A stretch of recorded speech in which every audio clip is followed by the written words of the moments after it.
थेट दृश्य आहेत सोलापुरातील जलसमाधी आंदोलनासाठी हे सगळे शेतकरी एकत्र आलेले आहेत। काल कोल्हापुरात मोठं आंदोलन शेतकऱ्यांनी केलं होतं आणि आज पुन्हा एक आंदोलन होतंय, तेही शेतकऱ्यांचंच। आणि हे आंदोलन होतंय सोलापुरामध्ये। शेतकरी जलसमाधी आंदोलन करतायत। सोलापुरातली शेतकऱ्यांच्या आंदोलनाची थेट दृश्य आहेत। सोलापूरमध्ये शेतकरी जलसमाधी आंदोलन करतात। यावेळेला पोलिसही मोठ्या प्रमाणात दिसत आहेत। शेतकऱ्यांचं जलसमाधी आंदोलन इथे सुरू आहे। अपडेट्स घेऊयात आमचे प्रतिनिधी विश्वभूषण लेमा यांच्याकडून। विश्वभूषण, काय अपडेट्स आहेत या आंदोलनाचे? बघू शकता की गोकुळ शुगरच्या 130 कोटीच्या थकीत बिलासाठी हे आंदोलन सुरू असल्याचं आपल्याला पाहायला मिळतंय। खरं तर मागच्या 15 दिवसांपासून हे आंदोलन सुरू आहे आणि आज जलसमाधी करण्याचा इशारा पोलीस प्रशासनाला आणि एकूण सर्व प्रशासनाला दिल्याचं आपल्याला पाहायला मिळतंय। आणि त्यामुळे शेतकरी जे आहेत ते आक्रमक झालेत।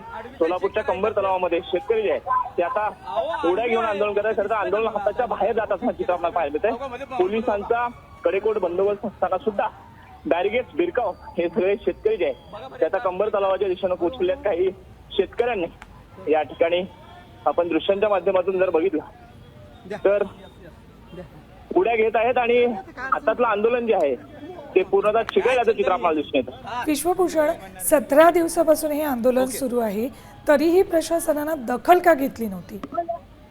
खरं तर गोकुळ शुगर हा प्रायव्हेट कारखाना आहे। खरं तर आपण जर बघितलं तर धाराशिव असेल, लातूर असेल, सोलापूर असेल, इकडच्या शेतकऱ्यांचा ऊस हा मोठ्या प्रमाणामध्ये गोकुळ शुगर्स मध्ये जात असतो। मात्र मागच्या 130 कोटीची थकीत बिलं जी आहेत ती दिलेली नाहीयेत। मागच्या 15 दिवसांपासून हे आंदोलन सुरू आहे आणि प्रशासनानं याकडे दखल न दिल्या कारणानं आता शेतकरी जे आहेत ते स्वतःच्या जीवावर उदार होऊन हे आंदोलन करत असल्याचं। तर सोलापूरमध्ये हे शेतकऱ्यांचं जलसमाधी आंदोलन सुरू आहे। गेल्या 17 दिवसांपासून शेतकरी आंदोलन करत होते, मात्र या आंदोलनाकडे योग्य त्या प्रकारे लक्ष दिलं गेलं नाही।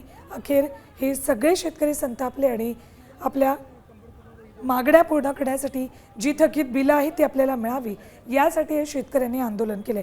सुमारे 190 कोटींची थकीत आहे गोकुळ साखर कारखान्याकडे, त्यासाठी म्हणून या शेतकऱ्यांचं हे आंदोलन गेल्या 17 दिवसांपासून सुरू आहे। याआधीच जर आंदोलनाकडे लक्ष दिलं नाही, योग्य त्या मागण्या पूर्ण केल्या नाही तर मग जलसमाधी घेणार असा इशारा या सगळ्या शेतकऱ्यांनी दिला होता। मात्र तरीही दुर्लक्ष केल्यानं अखेर या शेतकऱ्यांनी आज सोलापुरातल्या कंबर तलाव परिसरात जमत जलसमाधी आंदोलन सुरू केलेलं आहे। आता तरी गोकुळ कारखाना या सगळ्या शेतकऱ्यांच्या मागण्या मान्य करणार का,